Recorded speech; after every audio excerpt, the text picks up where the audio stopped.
Assalamualaikum warahmatullahi wabarakatuh. Hamdan wa syukran lillah wassalatu wassalamu ala rasulillah alladzi la nabiyya ba'dah.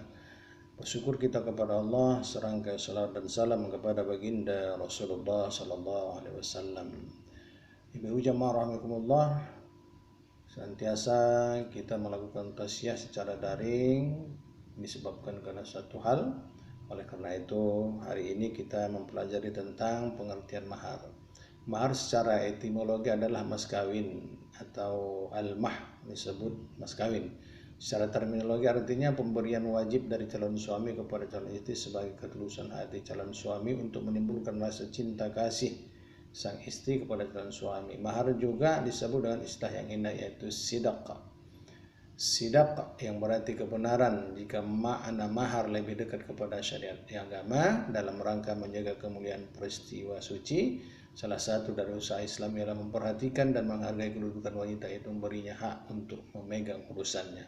Di zaman jahiliyah hak perempuan dihilangkan dan disia-siakan sehingga walinya dengan semena-mena dapat menggunakan hartanya dan tidak memberikan kesempatan untuk mengurus hartanya dan menggunakannya. Lalu Islam datang menghilangkan belenggu ini, kepadanya diberikan hak mahar. Berikanlah mahar mas kawin kepada wanita yang kamu nikahi sebagai pemberian dengan penuh kerelaan.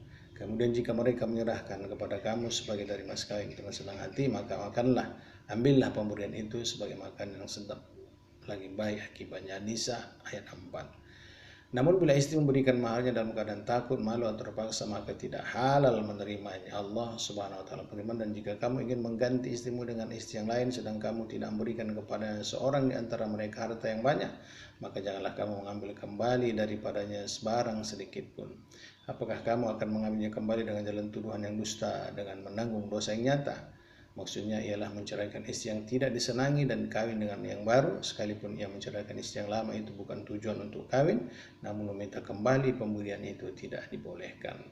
Pendapat ulama tentang hukum mahar. Imam Syafi'i berpendapat mahar adalah hukum satu yang wajib diberikan kepada seorang laki-laki untuk perempuan dapat menguasai seluruh anggota badannya. Hal ini bukan berarti bahwa kehormatan seorang perempuan dinilai atau sebanding dengan nilai materi dan mahar yang diinginkan, karena fungsi mahar itu adalah untuk menghalalkan seorang istri terhadap suaminya. Sedangkan Imam Malik mengatakan bahwa mahar adalah rukun nikah sehingga hukumnya adalah wajib. Hanafi berpendapat bahwa hukumnya boleh sebab mahar tidak termasuk ke dalam rukun dan sahnya perkawinan. 2. Hukum perkawinan dengan syarat tanpa mahar. Bila seorang menikah tanpa menetapkan jumlah maharnya lebih dahulu atau bahkan mensyaratkan tanpa mahar sama sekali, maka Malik dan Ibn Hazm berpendapat pernikahan tidak sah. Jika ada syarat tanpa mahar sama sekali, maka perkawinan itu batal. Karena Rasulullah bersabda bahwa setiap syarat ditentukan di luar ketentuan Allah adalah batal. Demikian tausiah kita. Subhanakallah bihamdika asyhadu an la ilaha illa anta astaghfiruka wa atubu ilaik.